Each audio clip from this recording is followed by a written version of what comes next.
There's a wire feed motor sitting in a cardboard box on a shelf in a repair shop in Tulsa, Oklahoma. It was pulled out of a welding machine that cost $640 and stopped feeding wire on its 83rd day of use. The motor itself weighs almost nothing. The gears inside are injection molded plastic, and the one that connects to the drive shaft has a tooth pattern that was never designed to handle the lateral force of pushing steel wire through 8 feet of liner and out a contact tip under resistance. The gear did not strip gradually. It sheared on a Tuesday morning in the middle of a handrail job, and the welder who owned that machine spent the next 4 hours on hold with a customer service line that eventually offered him a replacement part with a 6 to 8 week shipping estimate. That motor is still in that box. The welder bought a different machine the next day, and the question that motor raises is the same question that 7 entire brands have been hoping their customers never bother to ask. What happens to the money between the price tag and the components inside the box? 7 brands. Not 2, not 3. 7 companies currently selling welding equipment at price points that suggest professional-grade engineering while delivering consumer-grade components assembled with the shortest possible path between raw material and retail shelf. Each one has found a different way to close the gap between what the buyer expects and what they actually receive. The first has built its reputation entirely on availability. It is in every hardware chain, every home improvement warehouse, every online marketplace. The machine is always in stock and always on display, which creates a familiarity that most buyers confuse with reliability. The transformer inside is wound with aluminum wire instead of copper. Aluminum costs roughly 1/3 of what copper costs per pound, and it conducts electricity measurably worse. The result is a machine that runs hotter than it should at rated amperage, triggers thermal overload protection earlier than the duty cycle claims would suggest, and degrades its own internal connections over time as the aluminum expands and contracts at a rate that loosens terminal screws. For a machine priced at $550, the choice to use aluminum windings saves the manufacturer approximately $38 per unit. The welder absorbs that cost difference in performance loss for the entire lifespan of the machine. The second brand sells nostalgia. The logo has been on welding machines since the 1960s. The company that earned that logo's reputation was acquired twice, restructured once, and now licenses its manufacturing to contract facilities that produce units for 11 different brand names simultaneously. The machines are not bad, they function. But the price carries a heritage tax of $200 to $300 that pays for nothing except the memory of a quality standard that no longer exists inside the casing. The capacitors are rated at 4,000 hours. The contact tips included in the kit are soft copper alloy that deforms after 8 to 12 hours of continuous use. A welder paying $700 for this machine is buying a $600 story and a $400 machine. Number 3 targets the professional market with aggressive spec sheet claims. 200 amps, 60% duty cycle, dual voltage input, spool gun ready. Every feature a working welder would want, listed in bold on the front of the box. Inside, the 200 amp claim is technically accurate only at the lowest voltage setting with the shortest possible ground lead. At any real-world working configuration, the machine delivers 160 to 170 amps before voltage sag makes the arc unusable. The dual voltage capability exists, but the machine loses approximately 20% of its rated output on 115 input because the inverter board was not designed to compensate for the lower supply. A fabrication shop that bought 3 of these units based on the spec sheet returned all 3 within 60 days. The machines were not defective. The specifications were simply written by a marketing department rather than an engineering one.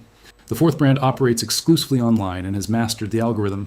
Search engine optimization, paid placement, review aggregation, and affiliate partnerships create a digital presence that suggests a much larger and more established company than what actually exists. The machines arrive in professional packaging with instruction manuals that are poorly translated and occasionally reference features the machine does not have.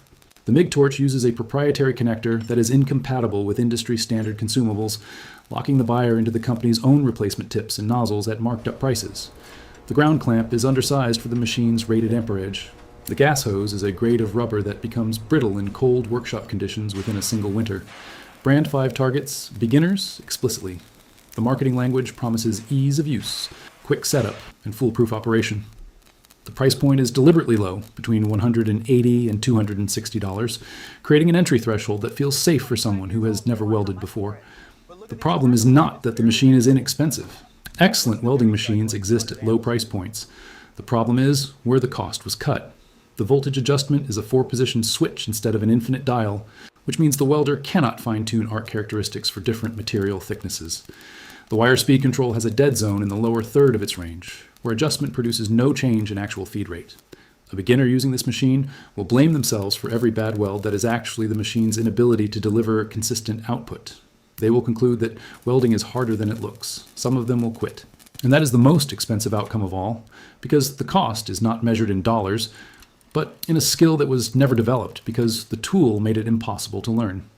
The sixth brand is a subsidiary of a larger industrial conglomerate that makes adequate professional equipment at the top of its line, but funds that engineering by selling a consumer line with predatory margins. The consumer machines share cosmetic design language with the professional units. Same color scheme, similar control layout, adjacent model numbers, suggesting they belong to the same family. They do not. The consumer line uses a completely different supply chain, different component vendors, and different quality control standards.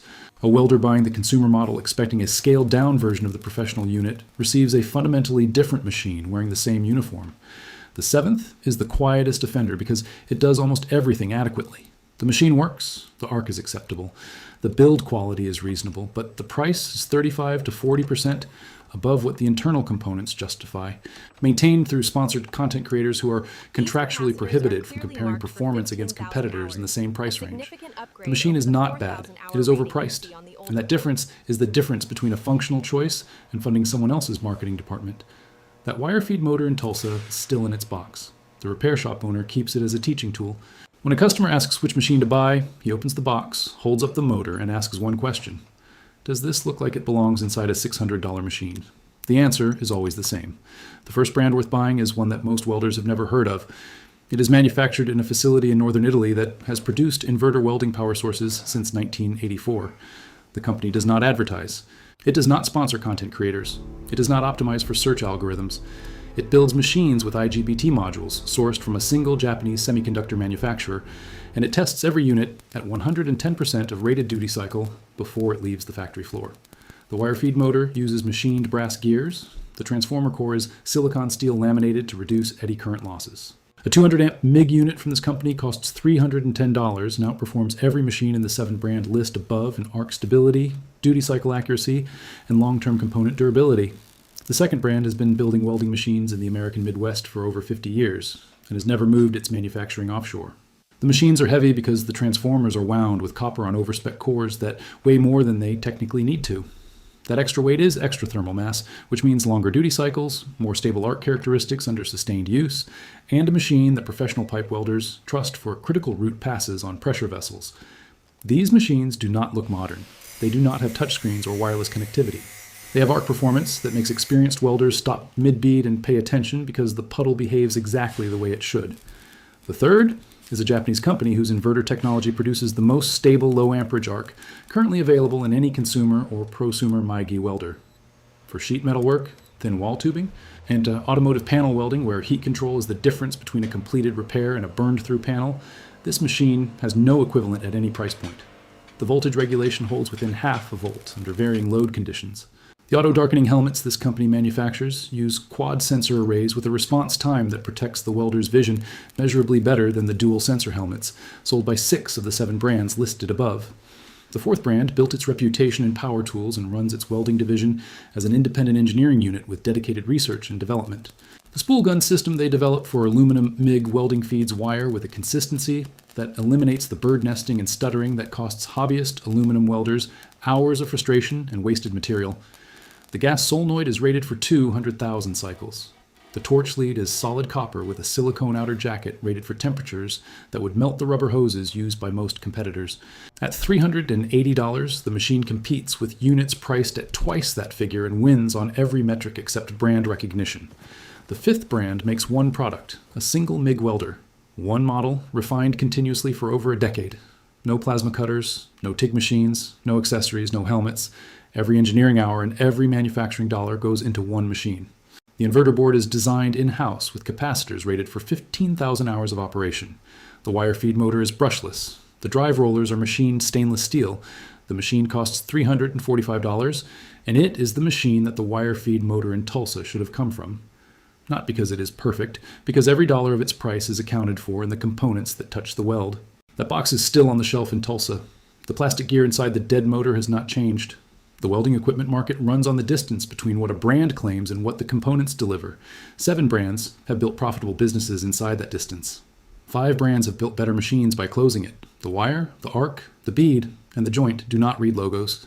They respond only to the quality of the electrical signal and the consistency of the wire feed. Everything else is packaging.